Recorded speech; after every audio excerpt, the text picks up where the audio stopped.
Sungguh kami percaya Tuhan, kami punya Allah yang dahsyat, Allah yang baik. Di dalam setiap langkah hidup kami mau percaya di dalam janji-Mu. Di dalam kasih setia-Mu. Haleluya. Kami naikkan pujian ini untuk hormat kemuliaan nama-Mu ya Tuhan.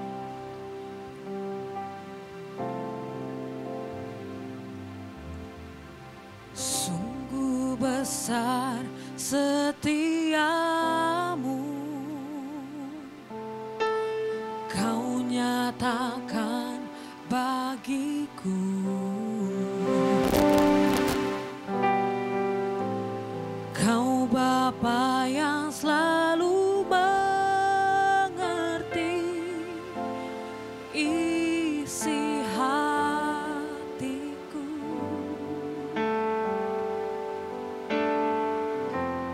Kemuliaan-Mu Kau janjikan.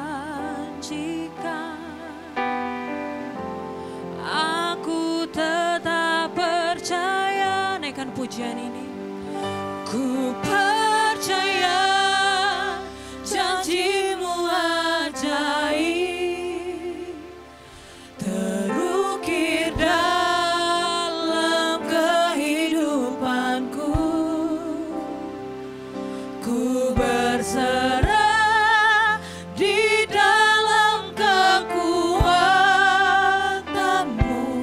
Hanya Kau segalanya bagiku. Ku percaya janji-Mu ajaib, terukir dalam kehidupanku. Ku berserah di dalam kekuatan-Mu. Ku percaya.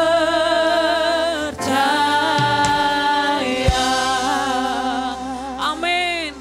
Kami percaya di dalam janji-Mu ya Tuhan. Sungguh besar setia-Mu, Kau nyatakan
Saya rindu untuk kita semua boleh berdoa saat ini. Apapun pergumulan kita hari ini, kita mau belajar percaya di dalam janjinya Tuhan. Kita punya Allah yang hebat, kita punya Tuhan yang dahsyat. Dia tidak pernah ingkar janji, Dia selalu menepati janjinya bagi setiap kita yang percaya. Mari doakan apapun pengharapanmu, doamu, nyatakan hari ini ke hadapan Tuhan. Sebab kita percaya Tuhan Allah yang mendengarkan setiap doa kita. Terima kasih Yesus. Terima kasih Roh Kudus. Inilah waktu terbaik kami untuk sujud di bawah kaki-Mu Tuhan. Untuk merasakan kehadiran-Mu dalam hidup dan hati kami. Mengalami jamahan Tuhan, mengalami lawatan Tuhan di ruangan ini. Jangan lewatkan satu orang pun di antara kami. Buatlah kebangunan rohani itu terjadi dalam hidup kami pribadi lepas pribadi. Sehingga pagi ini kami kembali ke tempat kami masing-masing. Menjadi orang yang sudah mengalami Tuhan. Sudah dijamah, sudah dilawat Tuhan. Dan pagi ini akan menjadi pagi yang penuh dengan kemuliaan. Di ruangan ini Tuhan menjamah kami. Sehingga setiap kami yang lemah dikuatkan hari ini. Kami yang susah dihiburkan hari ini. Bahkan kami yang sakit, kami melihat mukjizat terjadi dalam sakit penyakit kami. Dan kami sembuh di dalam nama Tuhan Yesus. Buatlah kemuliaan-Mu Tuhan memenuhi tempat ini. Dan isilah ruangan ini dengan kehadiran-Mu sepenuhnya. Berbicaralah kepada kami anak-anak-Mu. Kami sudah siap untuk mendengarkan Engkau. Di dalam nama Tuhan Yesus, Allah yang hidup, firman yang hidup, sumber kehidupan. Kami semua yang percaya bersama-sama katakan amin. Silahkan duduk. Bapak Ibu yang terkasih, berikan tepuk tangan yang meriah bagi Tuhan. Selamat hari Minggu. Tuhan Yesus memberkati kita sekalian. Shalom. Apa kabar Bapak Ibu? Luar biasa, amin. Ya, semua bersuka cita dalam hadirat Tuhan. Hari ini adalah hari di mana Tuhan akan melawat dan memberkati kita melalui firman-Nya. Mari kita buka Alkitab kita dalam Kisah Para Rasul pasal 1 ayatnya yang keempat dan ayatnya yang kelima. Tema khotbah saya adalah merupakan seruan yang berkata, "Oh Yerusalem." Kisah Para Rasul pasal 1 ayat 4 sampai dengan ayatnya yang kelima. Ayo sama-sama katakan, "Oh Yerusalem." 1, 2, 3. Oh Yerusalem. Wah, suaranya Pak Rudi luar biasa.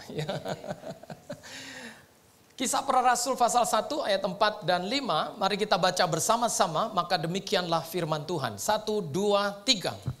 Pada suatu hari ketika ia makan bersama-sama dengan mereka, ia melarang mereka meninggalkan Yerusalem dan menyuruh mereka tinggal di situ, menantikan janji Bapa yang demikian katanya. "Telah kamu dengar daripadaku, sebab Yohanes membaptis dengan air, tetapi tidak lama lagi kamu akan dibaptis dengan Roh Kudus." Ayat 4 saya bacakan kembali yang demikian firman Tuhan. Pada suatu hari ketika ia makan bersama-sama dengan mereka, ia melarang mereka meninggalkan Yerusalem dan menyuruh mereka tinggal di situ, menantikan janji Bapa yang demikian katanya. Saudara yang terkasih di dalam Tuhan, seruan ini adalah seruan banyak di antara kita. Seruan banyak orang yang melihat Yerusalem menjadi titik pusat tempat ibadah orang percaya.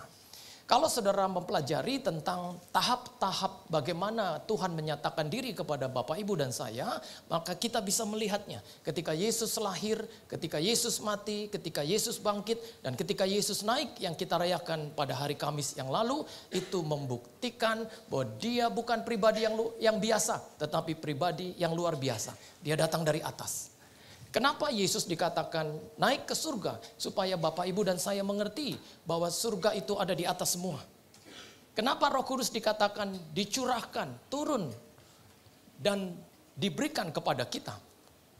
Keturunan Roh Kudus, pencurahan Roh Kudus adalah menandakan bahwa semua yang berbicara tentang Tuhan adalah semua yang berbicara di atas semua. Dan Bapak, Ibu adalah orang-orang yang harus mengerti bahwa inilah kebenarannya, bahwa kita punya Tuhan yang mengatasi semua. Kalau Bapak Ibu baca di dalam kitab Kejadian pasal 1, pengumuman yang pertama adalah dikatakan, dan Roh Allah melayang-layang di atas permukaan air.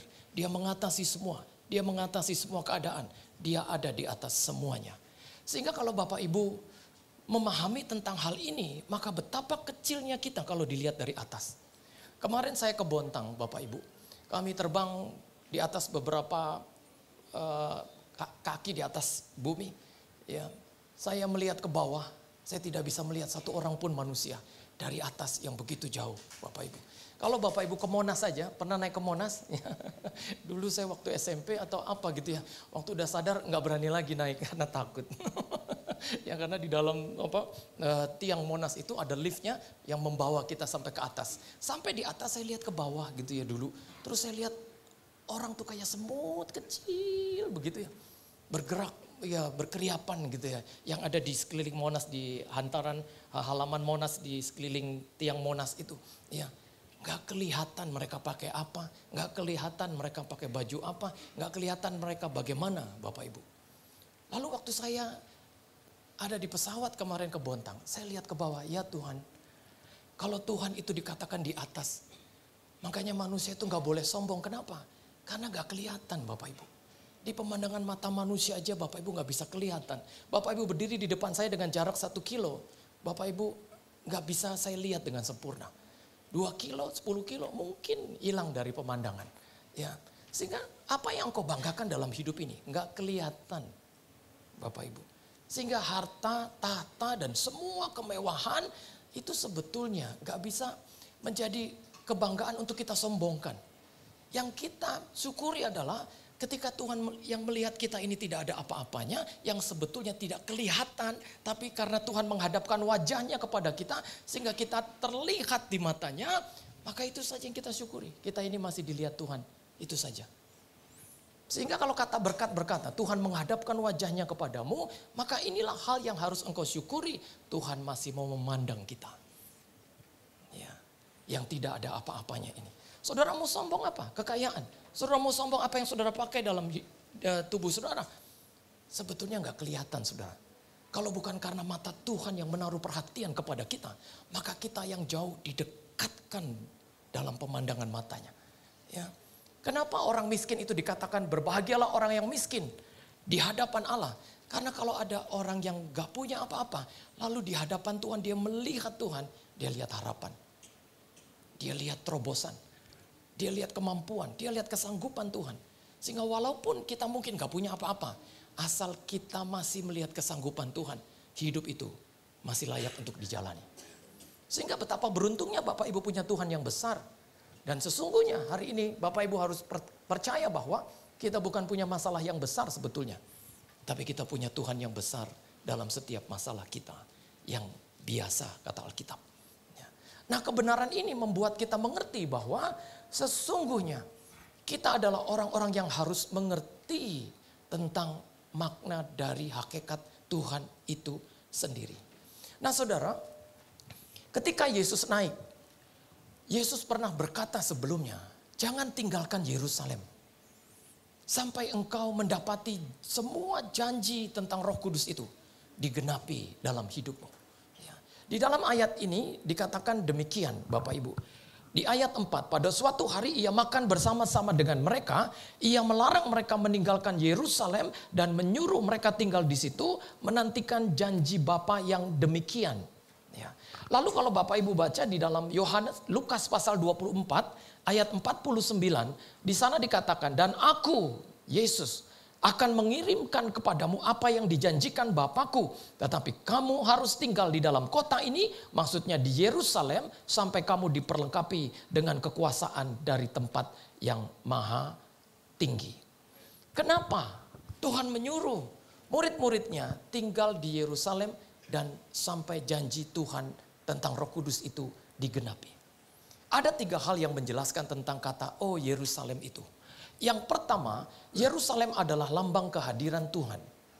Saudara, dalam Keluaran 8 ayat 1, Tuhan pernah berkata kepada Musa, katakanlah kepada Firaun dan katakan kepadanya, beginilah firman Tuhan, biarkanlah umatku pergi supaya mereka beribadah kepadaku. Saudara, orang Israel diajak Tuhan untuk beribadah kepadanya. Dan pada waktu Daud merebut kota Kanaan, lalu menjadikan Yerusalem menjadi ibu kota dari sebuah negara yang dia pimpin, Bapak Ibu. Maka dia menjadikan Yerusalem ini menjadi titik pusat ibadah orang percaya. Lalu 40 tahun kemudian Salomo membangun bait Allah, lambang kehadiran Tuhan di Yerusalem. Maka makna Yerusalem yang pertama adalah Yerusalem adalah lambang kehadiran Tuhan di tengah umatnya. Taruh dalam hatimu, kalau Tuhan hadir, pasti sesuatu yang besar terjadi. Di mana tempat-tempat hal-hal besar itu bisa terjadi? Hal-hal besar itu bisa terjadi di tempat di mana Allah hadir di tengah kita. Dan di manakah Allah hadir? Di baitnya. Sehingga kalau saudara belajar tentang mengalami kehadiran Tuhan, maka mengalami kehadiran Tuhan itu adalah di sini. Di persekutuanmu, di ibadahmu. Apa yang membedakan ibadah di rumah dengan ibadah di gereja? Yang membedakan adalah kita mengalami kebaikan bersama dalam kehadiran Tuhan yang memenuhi hidup kita. Itu artinya ibadah dan persekutuan. Jadi kalau Tuhan hadir, maka kita jadi orang-orang yang beruntung mengalami Dia dalam segala ketidakberdayaan kita. Tuhan hadir di sini, amin. Tuhan hadir di hidupmu, Tuhan hadir di hatimu, Tuhan ada di sini. Sehingga kalau Tuhan ada di sini, maka hati kita beres. Semua yang gak enak, semua yang benci, semua yang sakit hati, semua yang kepahitan, bersih. Karena ada Tuhan di dalamnya. Kalau ada Tuhan di hati, kita gak suka benci orang lagi. Amin.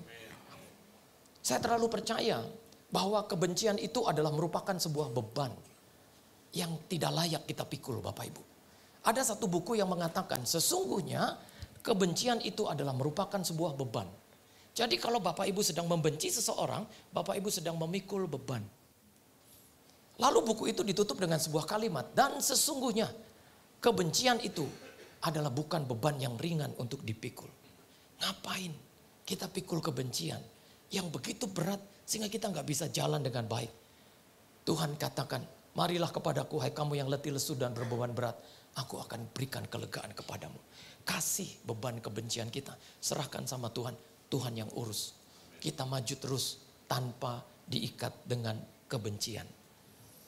Dalam bahasa Yunani di kitab Perjanjian Baru, kata kebencian yang akhirnya menghasilkan kepahitan itu memakai kata pik untuk menjelaskan tentang kepahitan itu. Bapak Ibu pernah kepik? Ada pik 1, pik 2, pik 3. Ya, saya kalau kepik ya bukan hanya jemaat yang ke sana, pendeta juga banyak. Sampai saya kaget ada pendeta ini, pendeta itu. Jadi pendeta kan juga manusia. Pendeta juga pengen kepik, emangnya cuma ibu doang. Ya, kalau ke PIK tuh ya kita bisa ke Orange, kita bisa ke PIK 1, ke Pancoran, kemana. Kita bisa melihat PIK itu sebetulnya pinggiran laut, tapi dilakukan reklamasi, akhirnya tajam ke laut. Nah, arti PIK dalam bahasa Yunani itu artinya tajam, runcing, dan menohok. Jadi PIK itu yang kalau dikatakan reklamasi itu artinya tajam ke laut, runcing ke laut, menohok ke laut. Ya. Nah, orang yang dikuasai dengan kebencian, dikuasai dengan kepahitan, itu kebenciannya semakin runcing. Kebenciannya semakin tajam, kebenciannya semakin menohok. Tidak ada yang bisa diharapkan dengan keadaan ini, kecuali kita terluka, lalu kita banyak melukai orang-orang di sekeliling kita. Kenapa? Karena kebencian itu akan menghasilkan kebencian. Hari ini, kalau Tuhan hadir di sini, katakan, ke samping kiri, samping kananmu, aku udah gak mau sakit hati lagi. Ya, biar benciku ini mah jadi benar-benar cinta ya.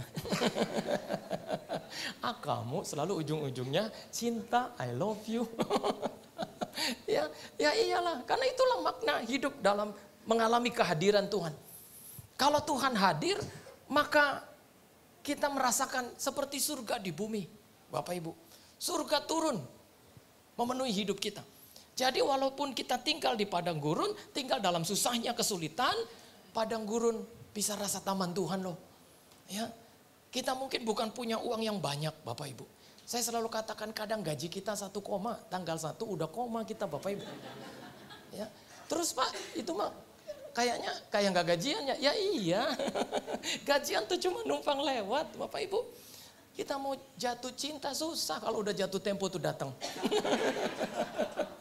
Iya, waduh ada yang paling rumit dalam hidup ini bukan hubungan percintaan saja. Ya, bukan jatuh cinta yang buat kita rumit dalam menjalani kehidupan. Kadang jatuh tempo itu loh, kita bisa terkapar gitu loh. Karena cicilan.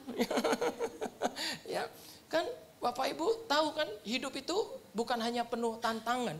Ya, kadangkala kita maunya hidup itu juga penuh tentengan. Makanya kalau kita ke mall kita harus nenteng. Nah, itu jeleknya. Ya, ujung-ujungnya ya kita melakukan apa yang lebih dari apa yang kita miliki. Kita memakai uang yang belum kita punya. Uang yang belum jadi milik kita. Apa? Kartu kredit. Kartu kredit itu adalah uang yang belum punya kita, tapi kita udah pakai. Bayangkan Bapak Ibu. Bapak Ibu jadi punya uang, padahal nggak punya uang. Ya, jadi itulah kehebatan orang-orang sekarang. Jadi kalau kita memaknai kehadiran Tuhan, maka sesusah-susahnya kita masih punya Tuhan Yesus. Amin. Bapak Ibu masih punya jalan, masih punya terobosan dalam ekonomi, dalam semua masalah. Percayalah kalau Tuhan hadir, Dia akan ada di pihakmu. Dia akan membelamu. Dia akan bersama-sama dengan engkau membuat hatimu berkobar-kobar walaupun engkau ada di jalan yang sepi kadangkala. Ya, engkau kesepian. Kadangkala kesepian itu obatnya bukan keramaian loh. Kesepian itu obatnya. Kita undang Tuhan hadir di hati kita. Jadi rame hati kita Bapak Ibu. Dengan sukacita, dengan pikiran-pikiran waktu Tuhan tolong kita, waktu Tuhan sertai kita, waktu sakit kita sembuh, ya. Waktu kita nggak punya apa-apa tapi Tuhan tiba-tiba memberikan sesuatu yang besar, wah itu luar biasa Bapak Ibu. Sehingga kalau kita mengharapkan kehadiran Tuhan, ya, saudara adalah orang-orang yang jempol. Sehingga pastikan tiap minggu saudara hadir di sini. Di GBI Rahmat Immanuel. Ya. Minggu depan udah janji datang ya lagi Bapak Ibu. Ya, siapa yang gak datang? Enggak, saya mau tanya siapa yang mau datang lagi tiap minggu depan? Ya. Bapak Ibu masuk ibadah jam 9, jam 11, jam 1, jam 3, jam 5. Masuk. Saya mau mencari kehadiran Tuhan. Ketika engkau mengalami kehadiran Tuhan di sini, lihat. Ya, engkau yang lemah dikuatkan, yang susah dihiburkan. Bahkan engkau yang sakit pun, walaupun engkau belum sembuh. Tapi engkau mengalami damai sejahtera yang melampaui segala akal itu. Nah, Yerusalem yang menjadi lambang kehadiran Tuhan ini menjadi cara yang Daud lihat dari kejauhan, saudara. Waktu Daud mengucapkan Mazmur Mesianik dalam Mazmur 23, Daud berkata, engkau menuntunku ke air yang tenang. Ya. Dan engkau menyatakan kebenaranmu Tuhan. Nah, air yang tenang ini berbicara tentang gembala itu kalau membawa domba-dombanya ke air, dombanya itu bukan hanya diberi minum, tapi dimandikan Bapak Ibu. Dari kejauhan sebelum masa Mesias itu datang, Daud mengucapkan Mazmur Mesianik dan melihat betapa beruntungnya orang-orang di depan itu. Ketika Mesias datang, mereka dituntun dalam kebenaran, mereka dimandikan. Itulah pertama kali keluar kata baptiso itu. Ya, mengalami permandian, mengalami Roh Kudus yang menuntun. Ketika Yesus berkata, aku akan memberikan seorang penghibur kepadamu yang akan menuntunmu dalam kebenaran. Engkau menuntunku, kata Daud. Jadi hal tentang Roh Kudus itu bukan hanya mendadak hari Pentakosta dicurahkan. Tapi dari kejauhan sebelum Mesias itu datang, Daud sudah memahaminya dalam penglihatannya. Dan kitalah orang yang mengalaminya hari ini. Sehingga ini berbicara tentang hal yang lebih kuat dari sebelumnya. Bapak Ibu adalah orang-orang yang dikatakan sampai perkataan Daud terakhir dalam Mazmur 23 itu. Dan aku akan diam di rumah Bapa sepanjang masa. Ketika Tuhan hadir, ketika dia mengaruniakan Roh Kudusnya kepada kita, finalnya kita masuk ke dalam keabadian. Ya. Bapak Ibu adalah orang-orang yang abadi. Ya. Bapak Ibu adalah orang-orang yang sejatinya manusia. Karena manusia yang sejati itu adalah manusia yang tidak bisa dihentikan oleh kematian. Yesus berkata, akulah kebangkitan dan hidup. Barang siapa percaya kepadaku, ia akan hidup walaupun ia sudah mati. Ada ayatnya. sudah mati tapi hidup kembali. Dan masuk dalam keabadian. Dan Bapak Ibu adalah orangnya. Lalu yang kedua, kalau sebutan Yerusalem itu mengartikan lambang kehadiran Tuhan, maka yang kedua, Yerusalem itu adalah lambang tanah perjanjian. Yerusalem ini adalah Kanaan, Bapak Ibu. Daud merebut Yerusalem yang diduduki oleh orang Kanaan waktu itu sebagai tempat perjanjian Tuhan yang direncanakan dari semula. Sehingga berbicara tentang Yerusalem, ini berbicara tentang tanah perjanjian yang dijanjikan Tuhan. Jadi Yerusalem itu berbicara tentang covenant. Yerusalem itu berbicara tentang perjanjian. Dan janjinya dikatakan akan digenapi.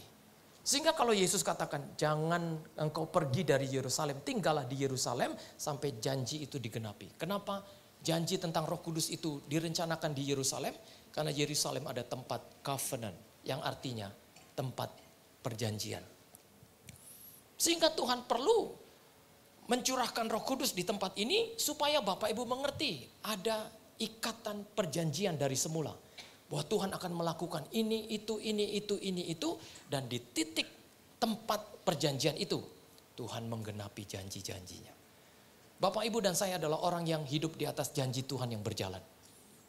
Janji-janji Tuhan itu tidak ada satupun yang tidak digenapi. Dia genapi dengan sempurna dan dengan segera, Bapak Ibu. Dia luar biasa, dia Tuhan yang hebat. Dalam Roma pasal 9 ayat 28 dikatakan demikian. Roma pasal 9 ayat 28 kalimatnya mengatakan, sebab apa yang telah difirmankannya akan dilakukan Tuhan di atas bumi sempurna dan segera. Tidak ada yang tidak dilakukan Tuhan dalam setiap perkataan dan firman-Nya. Semuanya akan dilakukan Tuhan di atas bumi sempurna dan segera. Apa artinya sempurna? Sempurna itu artinya persis seperti apa yang Tuhan katakan. Tidak dikurangi, tidak ditambahi. Sempurna, kalimatnya digenapi. Lalu segera, apa artinya segera? Segera itu artinya Tuhan tidak pernah terlambat untuk menggenapi setiap perkataannya. Dia segera akan menyembuhkan Bapak Ibu. Dia segera akan memulihkan ekonomimu. Dia segera akan memulihkan keluargamu. Dia segera akan melakukan mukjizat. Dia nggak tunggu-tunggu, dia nggak tunda-tunda. Dan hari ini jangan-jangan kita adalah orangnya yang kedapatan bahwa janji itu digenapi sekarang. Berikan tepuk tangan yang meriah bagi Tuhan. Tuhan tidak pernah terlambat. Kitalah yang merasakan keterlambatan itu. Kenapa? Karena kita kurang percaya, karena kita kurang bersyukur, karena kita tidak melihat Tuhan dalam setiap apapun yang kita lakukan. Sehingga ketika Yerusalem disebut sebagai tanah perjanjian itu, maka inilah gambarannya ketika Tuhan berkata di dalam Keluaran 3 ayat 8. Keluaran 3 ayat 8 mengatakan, sebab itu aku telah turun melepaskan mereka dari tangan orang Mesir dan menuntun mereka keluar dari negeri itu ke suatu negeri yang baik dan luas, suatu negeri yang berlimpah-limpah susu dan madunya, ke tempat orang Kanaan, orang Het, orang Amori, orang Feris, orang Hewi dan orang Yebus. Saudara, tanah perjanjian itu Alkitab katakan itulah Kanaan. Dan kalau saudara baca lokasi Yerusalem, ini adalah Kanaan yang sebetulnya. Ada ikatan perjanjian bahwa inilah tempat yang digambarkan kelimpahan. Bukan hanya susu dan madu saja, tetapi juga berbicara tentang kelimpahan kebaikan Tuhan. Jadi kalau kata Daud berkata, singa-singa muda merana kelaparan, tetapi orang-orang yang mencari Tuhan tidak pernah kekurangan sesuatu pun yang baik, maka inilah gambarannya. Di tempat ini, Tuhan begitu melimpahkan kebaikannya, kuasanya, dan semua janjinya. Jadi kalau tempat ini adalah lambang kehadiran Tuhan, maka Bapak Ibu jangan suka nggak ibadah. Karena kalau engkau ibadah Bapak Ibu, engkau akan mengalami segala kelimpahan kebaikan itu. Datanglah mendekat kepada Tuhan, teruslah datang mendekat. Tuhan berkata, carilah kerajaan Allah dan kebenarannya, maka semuanya itu akan ditambahkan kepadamu. Ada penambahan. Minimal ada penambahan iman, percaya. Jadi kalau Bapak Ibu lagi kosong, lagi gundah gulana, lagi putus asa, datang ke ibadah, maka Tuhan akan tambahkan imanmu. Menghadapi masalah itu perlu iman yang bertambah Bapak Ibu.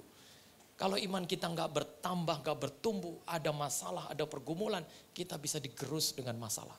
Tapi saya percaya Bapak Ibu bukan orang yang seperti ini. Bapak Ibu adalah orang yang selalu datang, selalu datang, selalu datang. Masalah boleh datang dalam hidup kita. Tapi iman kita siap menghadapinya bersama dengan Tuhan. Ya. Jadi ketika kita belajar tentang perjanjian itu, maka susu dan madu ini bicara tentang kelimpahan segala kebaikan Tuhan yang berlimpah-limpah adanya itu Bapak Ibu. Orang Israel ya membuat satu produk susu lalu menuliskan satu ayat tentang bangsa yang kelimpahan dengan susu dan madu. Ya. Jadi ada tulisan itu. Ya. Jadi kalau bicara tentang susu dan madu itu adalah berbicara tentang kelimpahan dari setiap janji Tuhan yang digenapi dalam hidup kita. Dan Bapak Ibu adalah anak-anak perjanjian itu. Coba kita lihat dalam Roma 9 ayat 7 dan 8.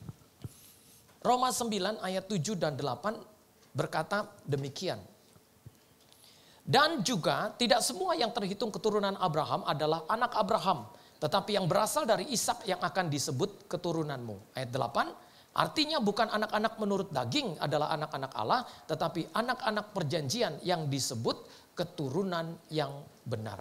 Siapakah anak perjanjian itu? Bapak Ibu. Yang selanjutnya. Kita diikat dengan satu perjanjian ketika Roh Kudus diberikan kepada kita. Alkitab berkata, kamu dimeteraikan oleh Roh Kudus. Ada janji yang mengikat bahwa setiap orang yang memanggil Yesus sebagai Tuhan pasti diselamatkan. Itu ikatan janji yang gak akan pernah dibatalkan. Bapak Ibu beruntung bahwa Tuhan tidak pernah gagal untuk menyelamatkan Bapak Ibu.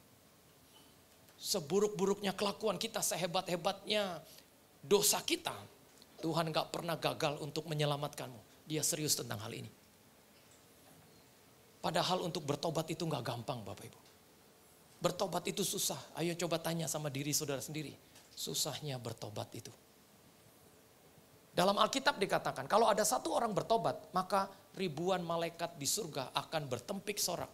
Karena seorang yang bertobat ini. Satu orang loh. Bukan 10 orang. Bukan 1000 orang. Cuma satu yang bertobat. Ribuan malaikat standing applause. Memberikan tepuk tangan untuk satu orang yang jalan di jalan pertobatan ini. Kenapa? Karena malaikat tahu untuk bertobat itu susah. Sehingga kalau mereka melihat ada satu orang yang kembali ke jalan pertobatan. Mereka langsung ajak semua malaikat. Ayo kita berdiri. Ada orang yang hebat yang bisa bertobat. Kita berikan tepuk tangan untuk orang ini. Bertobat itu tidak mudah. Kalau anak yang hilang itu tidak melihat rema dalam hatinya untuk kembali ke rumah bapaknya, dia nggak akan bisa kembali. Dosa itu terlalu kuat untuk menarik seseorang Bapak Ibu. Dosa itu terlalu kuat untuk menahanmu kembali ke jalan pertobatan. Tapi saya mau katakan buat Bapak Ibu sekalian hari ini, bahwa keputusan untuk bertobat, itu adalah keputusan yang terbaik yang kau harus ambil pada jam ini. Kenapa? Karena kalau engkau bisa bertobat, engkau beruntung. Kadang Bapak Ibu, ajal itu tidak menunggu tobat kita. Maut itu kadang tidak menunggu sadarmu. Ada orang yang belum sempat bertobat, maut sudah keburu datang. Ada orang belum sempat memperbaiki diri, ajal sudah keburu tiba. Sehingga kalau bertobat itu jangan tunggu nanti, karena kadang nanti itu bukan milik kita. Kapan sebetulnya panjang umur itu? Panjang umur itu bukan besok, 10 tahun lagi, 20 tahun lagi. Panjang umur itu hari ini. Ketika Bapak Ibu masih memiliki umur, inilah panjang umur kita. Sehingga dalam panjang umurmu, ini berarti kesempatan yang besar, kairos Tuhan untuk menjadikan kita kembali dan bertobat. Ya, jadi suami yang bertobat, jadi istri yang bertobat, jadi anak-anak Tuhan yang kembali ke jalan yang benar. Itu baru jempol. Kasih tepuk tangan dong untuk bapak-bapak, ibu-ibu, saudara-saudara yang melihat pintu untuk kembali. Dan bertobat itu adalah merupakan sebuah keharusan supaya hidup kita dipulihkan. Hidup kita diperbaharui. Hidup kita mengalami Tuhan dalam setiap langkah-langkah yang kita lakukan. Yang ketiga, apakah arti seruan, oh Yerusalem itu? Yerusalem bukan hanya lambang kehadiran Tuhan saja. Bukan hanya lambang tanah perjanjian saja. Tetapi Yerusalem juga lambang pendakian iman setiap orang percaya. Yerusalem itu ada di tempat ketinggian Bapak Ibu. Kalau Bapak Ibu ingat di Mazmur 121 ayat 1 ada satu kalimat begini. Aku melayangkan mataku ke gunung-gunung. Dari manakah datang pertolonganku? Dari Tuhan yang menciptakan langit dan bumi. Nah setiap pemazmur datang ke Yerusalem. Itu bagaikan orang yang sedang mendaki ke bukit Tuhan. Lalu menyatakan mazmurnya. Dia melayangkan pandangannya ke gunung. Kenapa? Karena Yerusalem itu adalah tempat yang tinggi. Sehingga ibadah itu adalah lambang pendakian imanmu. Ibadah itu adalah anak tangga untuk engkau bergegas naik dan berjumpa dengan Tuhan. Dan kadang Tuhan itu harus ditemui di tempat-tempat di mana kita naik sedikit Bapak Ibu dari kebiasaan. Naik sedikit dari hal yang tidak biasa. Kalau kita biasanya tidur bangun jam 7, kita bangun jam 4. Kita menaikkan speed kita untuk mencari Tuhan.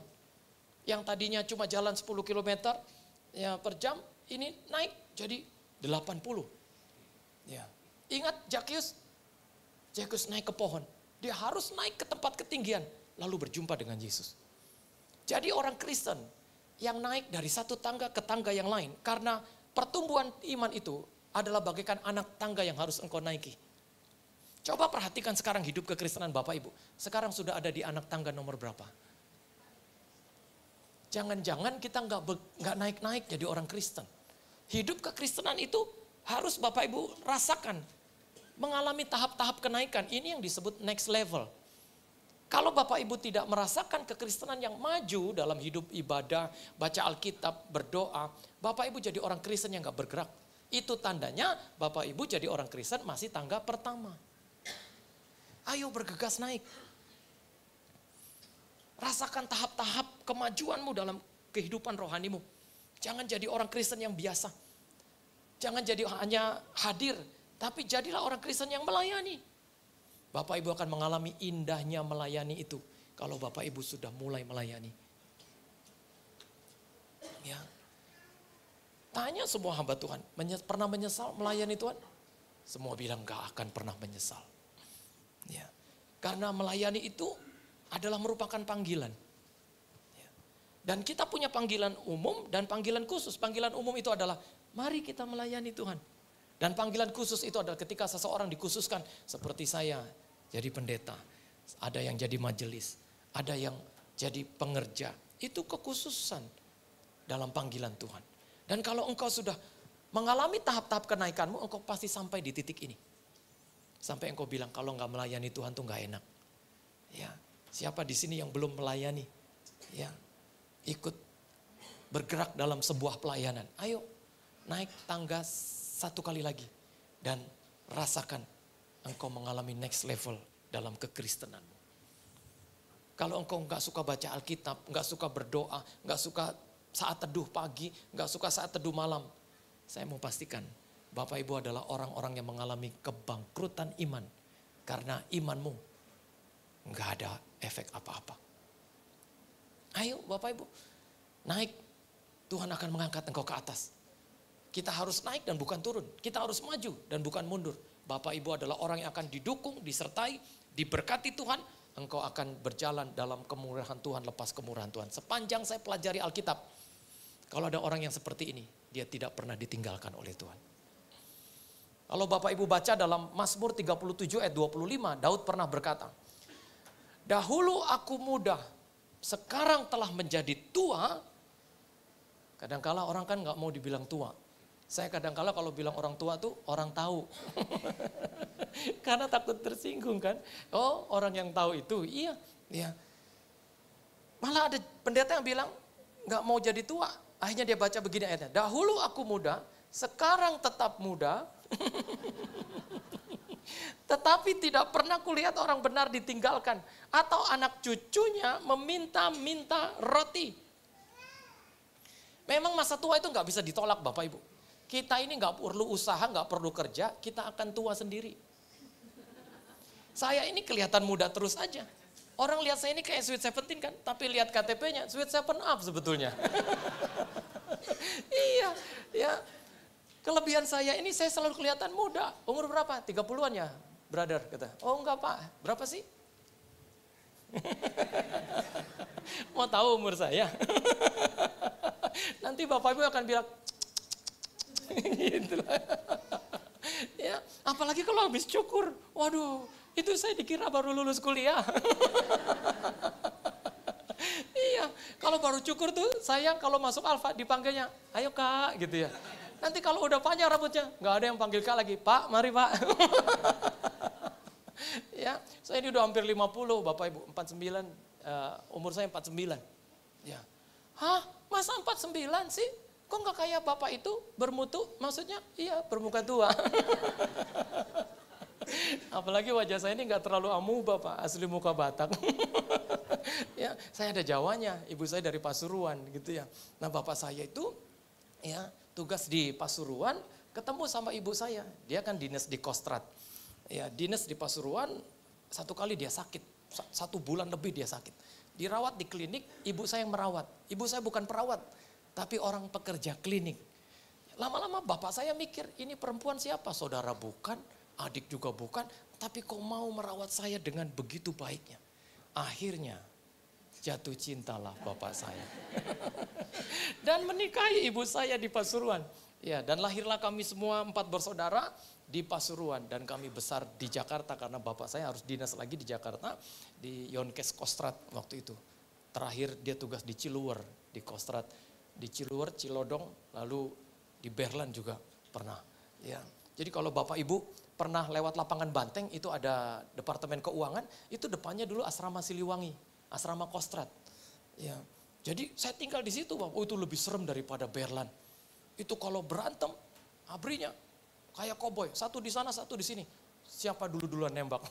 Aduh, bayangan 1, 2, jedor gitu.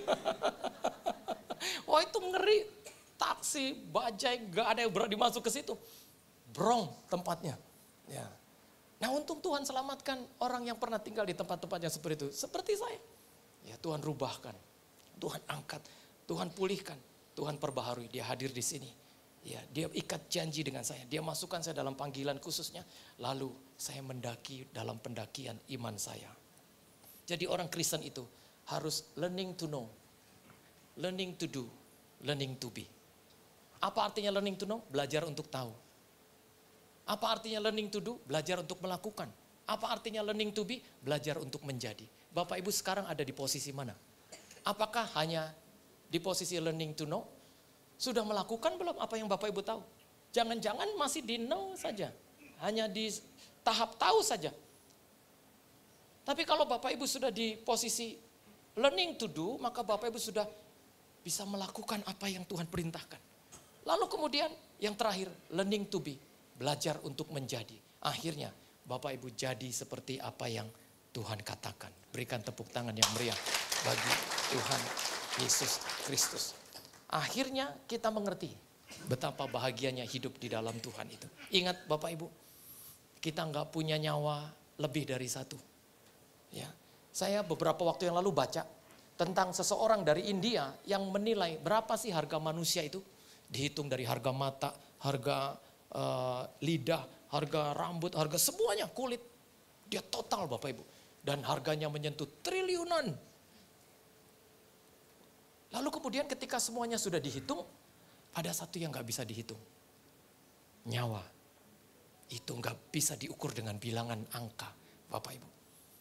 Jadi kalau Bapak Ibu masih punya nyawa, waduh. Nyawa itu bukan seperti mesin Bapak Ibu. Mesin itu gak bisa dinyalakan sampai 60 tahun. Bapak Ibu ada umurnya yang 50 tahun aja deh. Pernah ada satu mesin yang dinyalakan selama 50 tahun gak pernah berhenti. Hidup terus, on terus. Enggak ada. Tapi hidup kita ini Bapak Ibu nyala terus. Usia kita berapa sekarang? 50, maka 50 tahun hidupmu nyala. Sekalipun engkau tidur, hidup itu tetap nyala loh. Siapa yang bisa menciptakan yang seperti ini kecuali Tuhan? Tuhan itu terlalu hebat, terlalu luar biasa Bapak Ibu. Dan kalau kita belajar tentang hidup, saya dulu pernah saya ceritakan, saya nonton film Jumanji. Ada yang sini yang pernah nonton film Jumanji? Jumanji itu adalah film yang menceritakan orang-orang yang terserap dalam game, dalam permainan Bapak Ibu. Semuanya memerankan permainan itu. Dan satu orang dikasih nyawa 3 balok. 1 kali mati, 1 balok nyawa hilang. 2 kali mati, 2 balok nyawa hilang. 3 kali mati, 3 balok nyawa hilang dan game over. Selesailah permainan mereka. Saya mau katakan buat Bapak Ibu, hidup itu bukan permainan. Kita nggak punya nyawa 3 balok. Kita cuma punya nyawa 1 balok. Sekali pakai, selesailah hidup kita. Masa kita mau main-main menggunakan kehidupan? Doa saya, Bapak Ibu mengalami kehadiran Tuhan dalam hidup dan keluarga Bapak Ibu. Doa saya, Bapak Ibu mengalami bagaimana Bapak Ibu terikat dengan satu perjanjian. Perjanjian ini kekal dan abadi. Dan doa saya, Bapak Ibu mengalami apa artinya pendakian iman itu. Ayo bergegas naik. Tuhan akan bantu kita naik dari satu tangga ke tangga yang lain. Sampai kita terus naik dan bukan turun. Jemaat GBI Rahmat Immanuel, berikan tepuk tangan yang meriah. Mari kita sama-sama datang kepada Tuhan dalam pujian dan doa kita. Kita ambil sikap doa. Hari ini Bapak Ibu yang terkasih di dalam Tuhan. Kalau kita menyerukan, oh Yerusalem. Kenapa janji tentang pencurahan Roh Kudus itu dikatakan akan dicurahkan di Yerusalem? Karena Yerusalem adalah lambang kehadiran Tuhan. Kenapa Yesus berkata, jangan tinggalkan Yerusalem? Karena Yerusalem itu adalah tanah perjanjian. Covenant Tuhan ada di situ. Sehingga kalau Alkitab berkata janji itu akan digenapi di Yerusalem, tepatlah. Karena Yerusalem itu adalah tanah perjanjian Tuhan. Diikat dalam perjanjiannya. Disatukan dalam kedua-duanya dengan setiap yang dijanjikan Tuhan. Dan hari ini kita belajar kenapa Yesus berkata, jangan tinggalkan Yerusalem sampai janji itu digenapi. Karena Yerusalem itu berbicara tentang pendakian iman. Kita sama-sama bergegas naik. Harus naik Bapak Ibu. Jadi orang Kristen yang mengalami next level. Dari tangga satu ke tangga selanjutnya. Dari tangga satu ke tangga selanjutnya. Kita jadi orang yang luar biasa bersama dengan Tuhan. Mari ambil sikap doamu. Kita sama-sama nyanyi satu pujian. Sekali Yesus, selamanya tetap Yesus. Sekali Yesus, selamanya Yesus.